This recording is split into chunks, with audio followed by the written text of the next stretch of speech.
Você já ouviu falar sobre a síndrome do X frágil? Bom, é uma condição genética responsável por um grande número de casos de deficiência mental e também de distúrbios de comportamento. Essa e outras tantas doenças genéticas, os tratamentos, pesquisas e tecnologias são o assunto de hoje aqui no programa Nossa Saúde. Fique com a gente.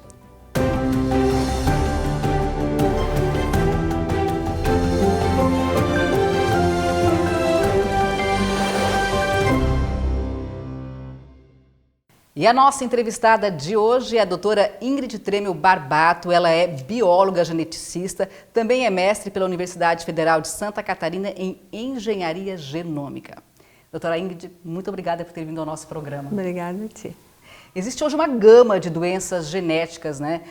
Elas são sempre hereditárias, ou seja, passam de pais para filhos, ou elas podem ser provocadas por outros fatores? Não, as doenças genéticas, elas podem ser de ordem hereditária e da forma de adquiridas. Eu posso adquirir uma doença genética a nível de intraútero, né? Quando um bebê está se formando, pode haver uma mutação naquele momento e a partir dali ele passa a ter uma mutação genética. Ou hereditária quando vem de pai para filho. Essa é bastante comum também dentro da genética. Falando especificamente sobre a síndrome do X frágil, que é uma doença genética e hereditária, né? Como é que é essa doença, como é que ela se manifesta?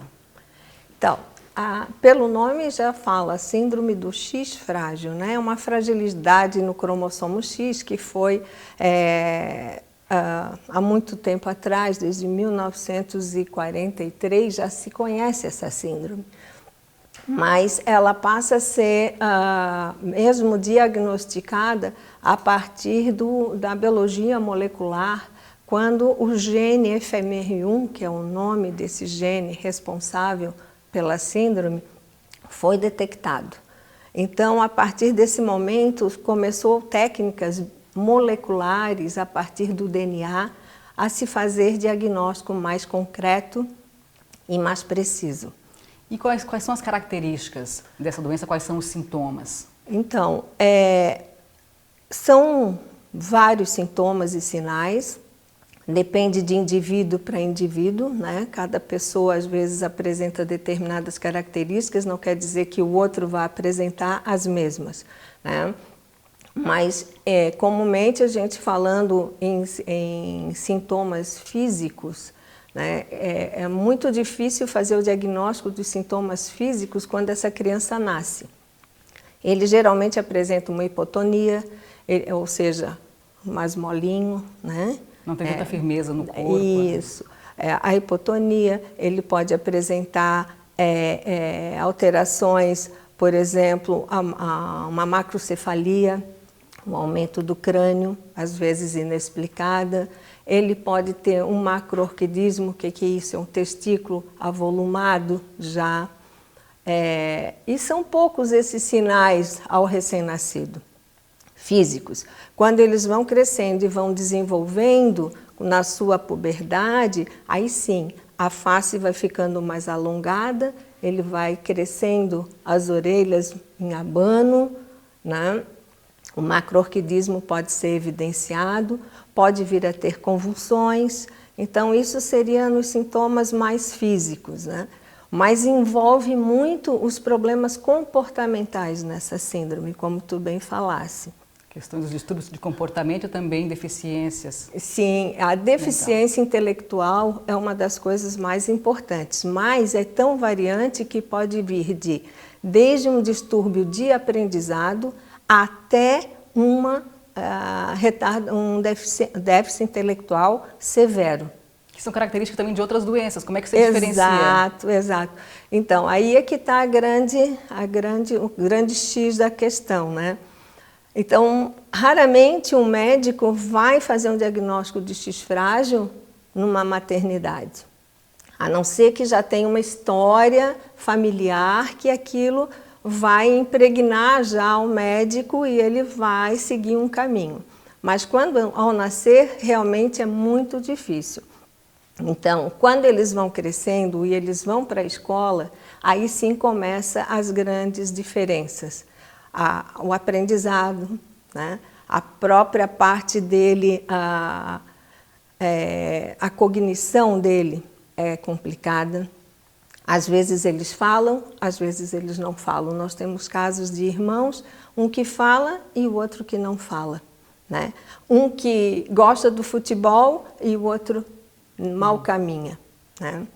Então, nós temos muitas associações também dentro dos sintomas de autismo, né? E a gente chama dentro do X frágil que é o tipo 1 autista, que é o autismo like. Isso significa que a síndrome do X frágil possui essa comorbidade, ou seja, além do gene errôneo, sim, a mutação, tu ainda tens o autista associado. Essas doenças a gente vai depois falar no segundo bloco, né? Uhum. Continuando a falar aqui especificamente do X frágil, doutora, ela acomete mais homens e mulheres? Tem alguma diferença? Não, o que acomete mais e a mais grave são os homens. Por quê? Porque nós temos 2 cromossomos X nas mulheres. E como essa síndrome ela vem a partir de um defeito de um gene no cromossomo X, então eu, mulher, posso vir a ter um X com defeito e o outro X meu é normal, né? Eu sou XX. Então eu tenho 50% de chance de vir a ter um filho com o defeito e outro sem o defeito. E em relação aos sintomas, as mulheres, por terem esse X normal junto, eu vou estar produzindo essa proteína que falta nos homens, por exemplo. Os homens agora, ele tem um X com um defeito e tem um cromossomo Y. Então, ele não tem um outro cromossomo X para balancear e produzir essa proteína que falta para eles. Então, eles são bem mais prejudicados. E o índice que se fala hoje é mais ou menos 1 em cada 6.000 meninos nascidos vivos, indivíduos nascidos vivos, são acometidos pela síndrome do X frágil. E em mulheres, 1 a 4.000 são acometidas. Só que, qual é o problema? É muito subdiagnosticado. Então, não tem como a gente ter uma estatística precisa. Exato. Essa estatística é mundial, não é do Brasil. Se sabe o seguinte, que em lugares que tem muitas familiares que se casam entre si, aumenta esse índice de X frágil, porque vai indo de geração para geração e isso vai se reproduzindo, né? Tem uma cidade na Colômbia que se tem 1 em cada 100 pessoas são portadoras da síndrome do X frágil, são mulheres portadoras. Então, isso, lógico que o risco lá nessa cidade vai ser muito maior do que numa cidade desenvolvida, que a gente não se casa tanto entre parentes, né? Doutora, a gente vai fazer uma pausa agora para assistir um depoimento. A repórter Michele Todescato foi conversar com uma mãe, a Letícia, que tem um filho, o Felipe, hoje com 16 anos, que tem a síndrome do X frágil. A Letícia contou, né, como é que ele foi diagnosticado ainda cedo, ainda na infância, todas as atividades que ele faz hoje, né, para conseguir enfrentar essa doença e tem tido resultados bastante positivos. A Letícia é uma lutadora, né, pela conscientização sobre esse problema. E a gente vai ver agora todos os detalhes. A entrevista ela foi gravada lá na escola de música, onde o Felipe faz aulas de bateria. Vamos ver? O Felipe sempre foi uma criança que, desde que nasceu, chorou muito e a gente veio na busca de tentar descobrir o que ele tinha, né? O que fazia chorar tanto. Levamos em muitos médicos e a maioria dizia que criança chora mesmo e... aí até que a gente levou num médico de especialidade, um gastro, porque suspeitava-se de refluxo. E esse médico, então, ele disse, não, realmente criança chora, mas não o tanto que o teu chora. Fizemos uma endoscopia no Felipe, com 9 meses, ele teve que fazer anestesia geral, Foi, assim, sempre um processo muito doloroso para toda a família, né? Aí não era nada.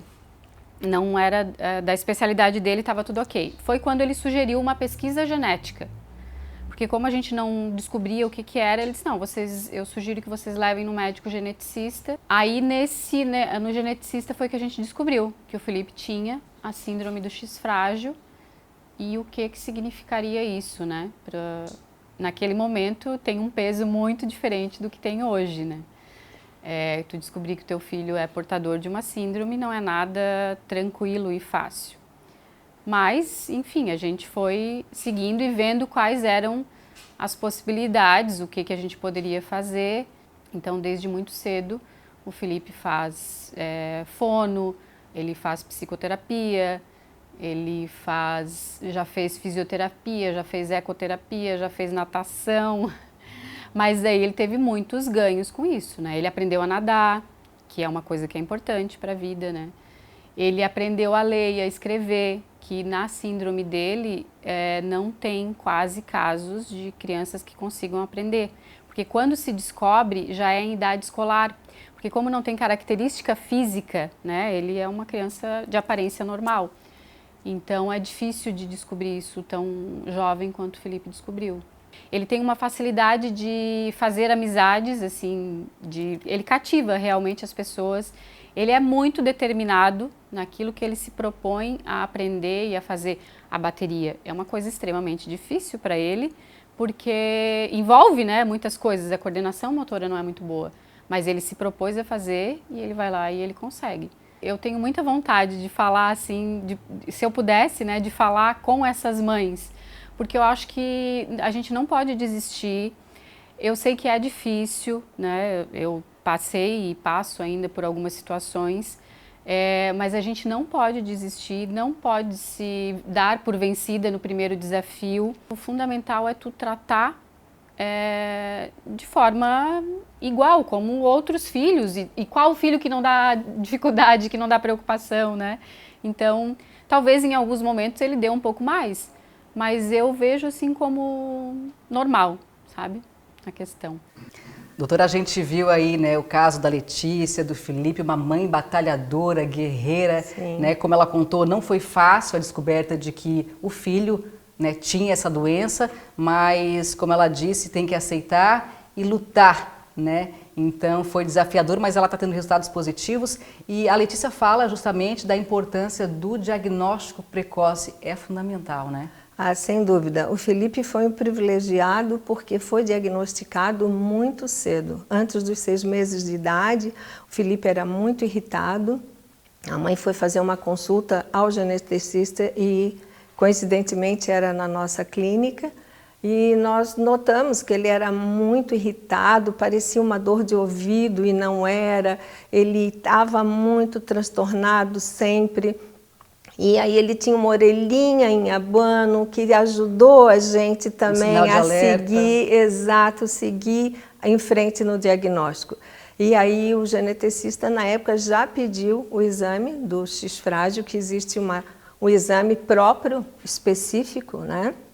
Ele se chama, primeiro nós temos um que é o triagem para o diagnóstico do X frágil, que todos nós temos esse gene, que é o gene FMR1, todos nós temos. Mas quando ele está de forma aumentada, expandida, então eu vou ter vários tipos de diagnósticos. Então eu posso fazer o diagnóstico de um tipo chamado zona grey. O que é zona grey? É uma zona cinzenta, né? As pesquisas hoje nos mostram que é muito real a zona grey. Ele pode ter autismo, ele pode ter problemas físicos, ele pode ter problemas cognitivos de aprendizagem e é muito alta essa incidência.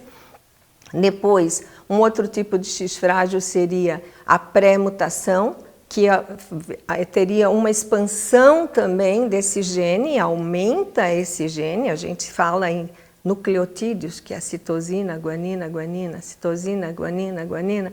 Então, a partir da pré-mutação, eu passo a ter de 55 a 200 CGG. Então, eu consigo fazer o diagnóstico, isso é muito pontual.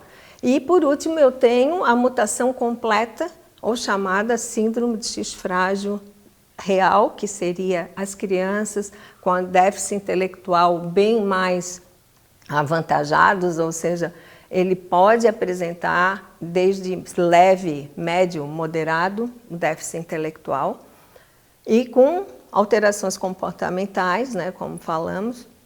Então, isso é mais ou menos os tipos que aparecem, né? E esse diagnóstico é feito pelo DNA. E sobre tratamentos, o que a gente tem de mais moderno no mercado, em tratamentos e tecnologias? Não sei se existe esse tratamento ou é só um paliativo, como é que funciona isso? Exato. O que tem de mais moderno? Infelizmente, a gente não chegou ainda a um denominador comum, vamos dizer assim, para o X frágil. Já muitas são as pesquisas, muitas pesquisas estão sendo feitas no mundo em relação a medicações, mas até agora não tivemos uma ainda com sucesso total. Tivemos sucesso parcial, mas hoje ainda tratamos de uma forma sintomática, através dos sintomas, por exemplo, ele tem um déficit de atenção, vai usar uma medicação para o déficit de atenção. Ele tem convulsão, vamos tratar a convulsão, né? Ele tem o problema comportamental, vamos tratar a parte comportamental. Então, tem pacientes que tomam N medicações para tratar seus sintomas, mas tem pacientes nossos que nunca tomaram nenhum remédio e a mãe, depende da mãe, né? Às vezes a família não gosta de dar remédio, então assim sofrem um pouco mais, é óbvio, porque a hiperatividade é complicada numa sala de aula, né? Nós temos problemas aí de comportamental, a próprio bullying, né, na escola. Sim. Isso tudo é meio complicado. Então, se tu tomas uma medicação, tu estás incorporando um mecanismo mais correto de ele estar participando da sociedade de uma forma mais correta. Então, infelizmente, mas não temos ainda a cura. Temos tratamentos sintomáticos. E junto a isso, não é só a medicação. Nós temos o tratamento do X frágil é multidisciplinar, ou seja, nós temos aí psicopedagogo envolvido, fonoaudióloga, terapia ocupacional, né, psicopedagogo, musicoterapia, então envolve várias terapias e isso hoje isso ajuda bastante, é fundamental. A gente viu o caso da Letícia com o Felipe, né? Ela leva para várias aulas, tem atividades o tempo todo justamente para ajudar, né? O dia inteiro em função para estimular essas zonas que são realmente que têm problemas, né? Mas infelizmente não são todas as mães e famílias que podem investir dessa forma, né? A família da Letícia foi privilegiada até nisso, porque teve condições de seguir em frente, lutando, mas dando condições para o Felipe crescer, né? Por isso, hoje nós temos a nossa Associação Catarinense do X Frágil, que vai dar suporte a essas famílias, né, que têm menos poder aquisitivo. Menos condições, né? Uhum. Justamente sobre a Associação Catarinense do X Frágil, a gente volta a falar a seguir. Agora a gente faz então uma pequena pausa e volta daqui a pouquinho com muito mais informações para você.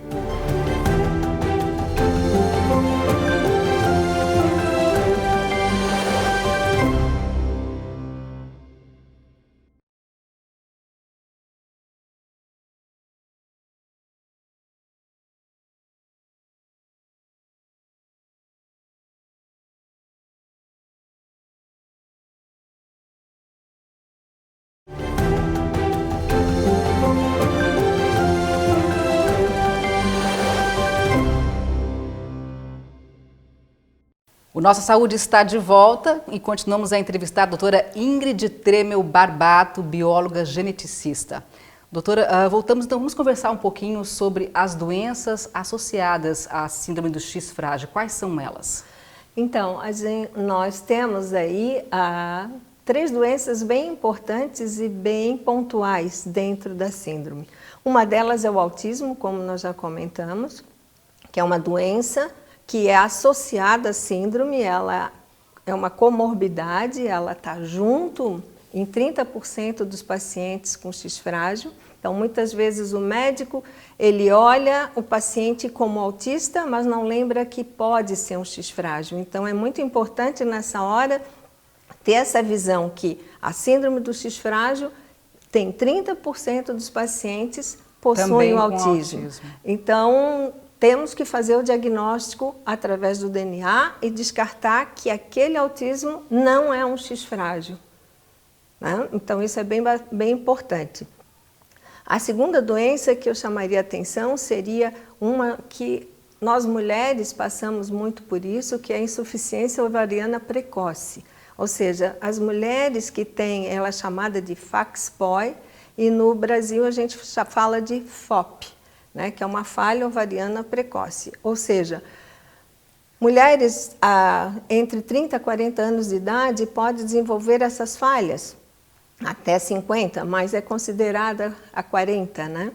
Então, essas mulheres têm que ficar prestando atenção, os médicos, que isso pode ser uma variante da síndrome do X frágil, ou seja, as portadoras, as mães dessas crianças com X frágil, podem apresentar esses sintomas. Quais são os sintomas? Que é a falha ovariana precoce, ou seja, que seria a insuficiência, ela tem muitos problemas hormonais, não menstrua corretamente, sempre está carregando essa parte, vamos dizer, de ovário com complicação, porque essa proteína desse gene, chamada FMR1, a proteína se chama FMRP. E essa proteína, ela falha no mecanismo de ação dela, ou no ovário, ou no testículo, ou no cérebro. Então, quando ela está desregulada, pode ocasionar isso. E é o caso da pré-mutação. A pré-mutação que tem as mulheres com a falha ovariana precoce, isso de 20 a 25% dentro do X frágil acontece isso. Então, muitas vezes eu não tenho uma história familiar que, eu tenho um sobrinho com deficiência intelectual, mas eu tenho uma falha ovariana precoce, um tio com distúrbio psiquiátrico, alguém que não leu, que não escreveu na família.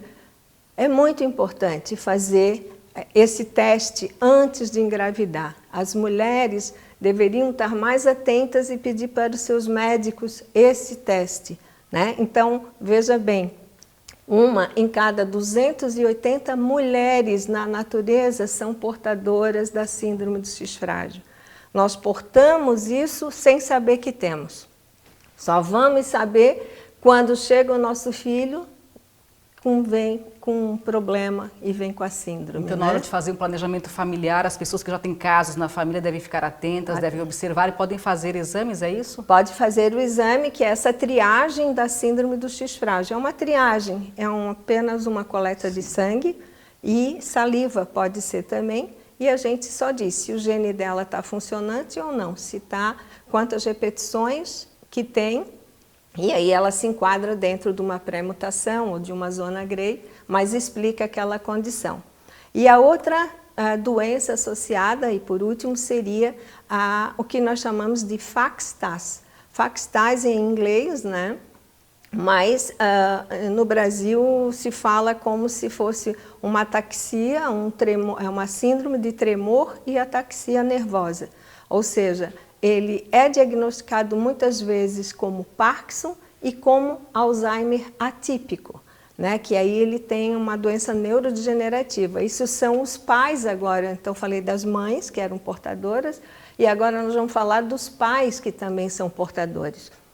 Os homens, eles, 1 em cada 800 possuem, indivíduos nascidos vivos, né? Possuem essa alteração no gene. Então, eles, na realidade, vão passar para todas as suas filhas mulheres esse gene defeituoso.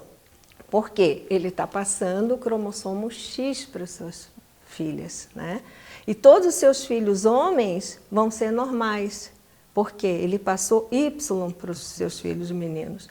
Então, as mulheres que vão ter aí essas filhas desse homem pré-mutado, tem uma grande chance de vir a desenvolver um filho com síndrome do X frágil. Então vai passando de geração em geração e vamos ter a síndrome do X frágil lá. Mas o que ocasiona então esse FACS-TAS? Eles são pré-mutados, homens pré-mutados, que eles têm realmente o problema, começa a perder a motricidade ou a memória, né? E chegam no médico, não tem um diagnóstico definido.